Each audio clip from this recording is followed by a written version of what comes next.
This is the full review of the Asus Windows Mixed Reality Headset coming up.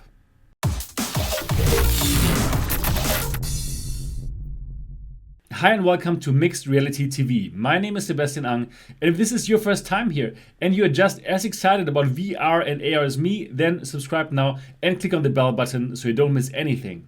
So this here is the Asus Windows Mixed Reality Headset. As you can tell, it has a very interesting design. It came out on 20th of February this year, so it's a bit late to the party because all of the other Windows Mixed Reality headsets came out last year already. And it does find itself in a bit of a tough space because priced at $429, it is much more expensive than the other Windows Mixed Reality headsets that are comparable in terms of resolution and so on. You can find them now for, well, $200 for the Lenovo Explorer. And also, it is in a tough spot because with this price, it has to compare itself with the Samsung Odyssey, which is priced at $499 and often can be found for $399. So in this review, I'm going to find out for you if the premium price of $429 in the States and 449 euros in Europe is actually justified. As always, let's start with design, features and comfort. So design-wise, wow, this is really a very special and cool design. As you can tell, it has this kind of low poly style design, which is very special and I like it a lot. I think actually this might be the most interesting VR headset that I ever had seen, and yeah, it does feel and look premium without a doubt. So let me also show you how it looks here from the inside, the faceplate. So I can tell you the build quality of this device is top notch, really nice.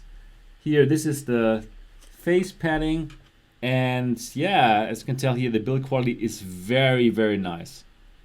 We have these kind of flaps which keep the light out, and that works very well. And it also does not press on your nose as much as the nose flaps from the Samsung Odyssey do, for example. So they have done a great job here. Asus has done a very nice job in terms of build quality. This here, the face padding, you can actually also remove it. It's velcroed on, and the same is true for this here, for this part here. So this part can be exchanged, and even here on the back, if you want, you could exchange it. So in terms of overall build quality, this is great. And yeah, let's also have a look at the features of the device. So like all of the Windows MR headsets, it has a flip-up display. Well, the only one that does not have a flip-up display is of course the Samsung Odyssey here, but this one has a flip-up display as well. And yeah, like with this style here, it's very comparable with the Lenovo Explorer, and I will compare them in a moment. So also, unfortunately, here the cable has to travel through this here, so this is not really super ideal. Yeah, so as you can tell, the device does not have headphones, but it has this here, so you can simply put in your own headphones and microphone.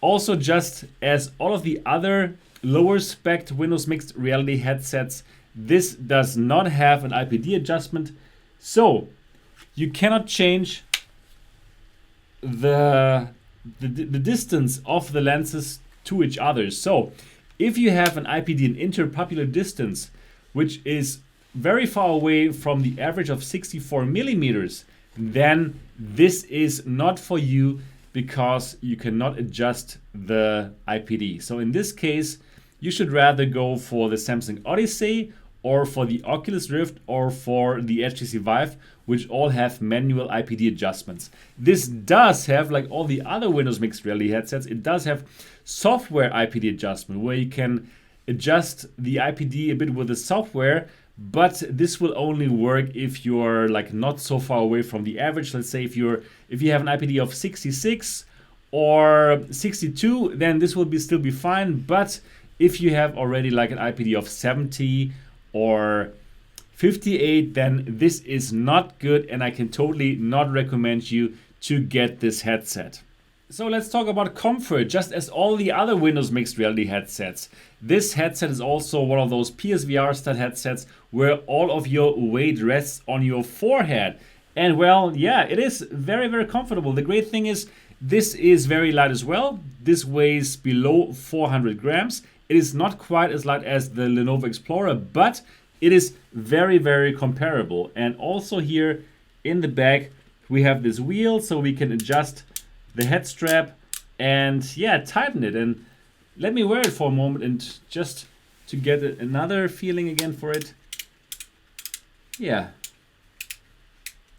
it is indeed comfortable. And of course, we also have this flip up visor, which is very cool. Now, it is very, very comfortable, but now I need to compare it, of course, with its direct competitors, with my favorite Windows mixed reality headset, the Samsung Odyssey, and also with the second place, the Lenovo Explorer. So let's get out the Lenovo Explorer first and compare it. Yeah, so here is the Lenovo Explorer, and as you can tell, they are actually very, very similar, especially in what the flip-up visor is concerned. So, and here the cable management. This is very, very similar. Now, as what the build quality is concerned, the Asus easily wins. Just have a look at the face padding. So this is how the face padding looks like with the Asus. Very nice, right? Especially here around the nose, it's just like very, very high quality, very well done. And now compare this to the Lenovo Explorer, which just looks like this. So we just have this flimsy foam here and no flaps at all. So in terms of build quality, hands down, the Asus Windows Mixed Reality headset wins. But I must still tell you that the Lenovo Explorer is more comfortable than the Asus Windows Mixed Reality headset. So why is that so? Now, even though the build quality is nicer here around the nose, but still this part here, it would still press against my nose and make it a bit more uncomfortable than the Lenovo Explorer, where yes, you do have this flimsy part here, but actually this flimsy part you can somehow put it closer to the lenses, just like that, and then you don't feel it at all anymore. But with the Asus, you cannot play these tricks simply because the quality is too high. So yeah, you don't have as much nose room with the Asus as compared to the Lenovo Explorer. So even the Lenovo Explorer's build quality is not as good, and that foam pad looks cheap, but this is still more comfortable than this higher quality facial pad from the Asus Windows Mixed Reality headset. Now let's also compare the Asus Windows Mixed Reality headset with the Samsung Odyssey in terms of comfort. And in this comparison, the Asus has a slight edge. First of all, because it's much lighter than the Samsung Odyssey, and the nose flaps are much better built here than with the Samsung Odyssey. For the Samsung Odyssey, it is something like this, and your nose will always be here next to them, and it just feels not so comfortable. So you actually have to tuck them away. So once you tuck them away, this is good. And also you can use another cover. Like for example, I use the VR cover velour, which is extremely comfortable. So if you have this headset, go and get the VR cover velour. But if you directly compare them, how they come out of the box, I would give the Asus an advantage as what comfort is concerned. However, as what features are concerned, this here wins hands down because, well, it has the AKG headphones. It has two built-in microphones here. it has a volume rocker, and most importantly, it has the IPD adjustment. So if your eye distance is not the average 64 millimeters, go for this one and don't go for the Asus. Now we're going to talk about the display, the lenses, and the FOV of the device. So first of all, the Asus Windows Mixed Reality Headset has exactly the same lenses and the same panel as all the other Windows Mixed Reality headsets other than the Samsung Odyssey, which means it has a 1440 times 1440 pixel per eye display, which is an LCD display, which does very nice colors, not exactly as nice as the OLED of the Samsung Odyssey, but still very, very nice. And I did some comparison pictures through the lens of the Asus Windows Mixed Reality headsets and the Samsung Odyssey. Let's have a look at these comparison pictures. This is the through the lens picture of the Asus Windows MR headset, and I'm using a new test environment from Spanish website Real o Virtual, and it's really a very nice test environment. For the Asus, again, we have a resolution of 1440 times 1440 pixels per eye, and it's an LCD panel. Now, with the naked eye, we can still see the individual pixels. However, the screen door effect is not as strong as with the Vive or the Rift, for example. Now, let's compare this with the Samsung Odyssey. Now on the right, we have the through the lens picture of the Samsung Odyssey, and the Odyssey has a slightly higher resolution of 1600 times 1440 pixels per eye. And yeah, you can tell the difference. It is a bit sharper and the characters are a bit easier to read. Now let's do the glare test comparison. The Asus also uses Fresnel lenses, so we should expect some God rays here, but as we can tell, there's not a lot of God rays here, and it's very, very acceptable. This is how it looks on the Samsung Odyssey. We have also Fresnel lenses here, so also there are God rays, but very comparable to what we have with the Asus. As you can tell, the Samsung does look sharper and it's easier to read text. Also, overall, the color reproduction is better on Samsung's OLED display. Now, I also took the same pictures with the Lenovo Explorer. However, we had exactly the same results that we had here with the Asus Windows Mixed Reality headsets. So that's why I didn't show it to you, but really the same lenses, the same display as all the other Windows Mixed Reality headsets. Now let's talk about the FOV, the field of view of the Windows Mixed Reality headset. Now, that is a very interesting topic because when I looked it up on the official Asus website, it said 95 degrees. And I was a bit disappointed because all of the other headset makers say they can do at least 100 or 105 or even 110 degrees. So I thought, wow, that is really, really bad. How could they come up with this low FOV number? But then I actually compared it. I compared it against the Lenovo Explorer and also against the Samsung Odyssey.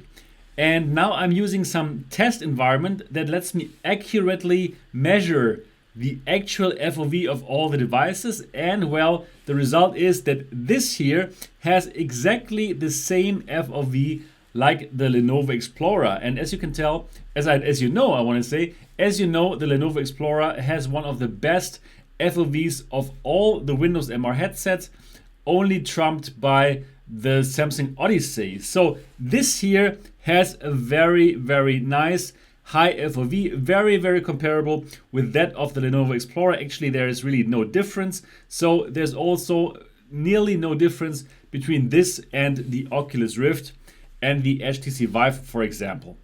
So definitely a very good FOV. So what to make out of this 95 degrees FOV that Asus puts into their official website? Well, I think the interesting part is Asus is the only company that is truthful about the FOV. And all the other companies, they add like 10 degrees, for example. So on that, in that measurement environment that I'm using right now, I came to around 90 degrees for this headset, and same for the Lenovo Explorer. And if you compare this with the other headsets, like for example the Samsung Odyssey I measured at 100 degrees, in that environment. Same like the Vive Pro and the Rift and the Vive. So definitely it seems like all of those companies, they just add 10 degrees to their official numbers, but it's not really true. So yeah, probably you can always deduct like 10 degrees from these official numbers. So probably Asus is the only company that didn't lie on their official website. So, but anyways, the point is this here has exactly the same high FOV like the Lenovo Explorer. Together with the Asus Windows Mixed Reality headset, you will get a set of these controllers. Now, as you can tell, these are the standard Windows MR controllers, so they are not the improved ones that you will find with the Samsung Odyssey. So these are the standard ones, and you know I'm not the biggest fan of these as what the comfort is concerned. I don't think they are very comfortable, but well, they do get their job done. Again, like all the others, they have a touchpad and a joystick, which is really, really good. We have the Windows button here, and we have another menu button here, and we have a grip button here, and we have a trigger button. So overall, the controllers certainly get their job done, but they are not very comfortable. Definitely the Samsung Odyssey's controllers are much better. So if you somehow get your hands on the Samsung Odyssey controllers, you can also use them for the Asus and for all the other Windows Mixed Reality headsets. And yeah, let me also talk very briefly about the controller tracking. Well, we've talked about this for so many times. Again, the controller tracking is fine. It is really nice. And again, I made a whole video about it. And again, I'm going to link it down in the description below so you can see that actually the Windows MR controller tracking is really, really good. Now let's get to the conclusion. So the Asus Windows Mixed Reality headset is a great VR headset that looks very cool. Actually, I think this is the coolest looking VR headset that you can buy right now. It is very comfortable and it has one of the highest FOVs of all the Windows Mixed Reality headsets together with the Lenovo Explorer, only trumped by the Samsung Odyssey. Also, it has very nice high build quality. As you can tell here, everything is replaceable. You have the flip up display. So it is a very, very good and very, very nicely designed headset. However, at $429, it is at a tough place because it competes with the cheaper Windows MR devices like the Lenovo Explorer, which is just as good, even a bit more comfortable, and well, they start from $199. So this is tough, and yeah, you cannot justify that price difference. Also, if you pay a bit more, you can get the Samsung Odyssey, which is overall the better headset. And well, the Samsung Odyssey even is on sale sometimes for $399. So that's why at $429, this is too expensive, and I cannot recommend it to you at this price point. So unfortunately, Asus is again too late to the party what VR is concerned. I don't know what's the matter with the Asus VR department. They were already late with the Daydream phones they offered. Like they offered this Daydream phone that could also do the Tango AR thing, but yeah, it came much too late. And then it was too expensive and people didn't want it anymore. So the same here. This is a great device, but it's too late to the party and too expensive. So therefore I cannot recommend it to you. But anyways, if you don't care about money and if you want to have a very cool looking headset, then of course get it, but only if you have an average IPD of around 64 millimeters. So that's it for my full review of the Asus Windows Mixed Reality headset. If you have any more questions, please do leave them in the comment section below, or much better, directly chat with me. Directly chat with me on the MRTV Discord server. The MRTV Discord server is a great free resource where you can, again, chat with me and all of the MRTV community. And you can simply do so by clicking on the link that I put into the description. And that's it for this video. I really hope that this was helpful for you. If yes, give it a thumbs up. And of course, if you've not subscribed to Mixed Reality TV yet, do so now. I'm looking forward to see you in the next episode.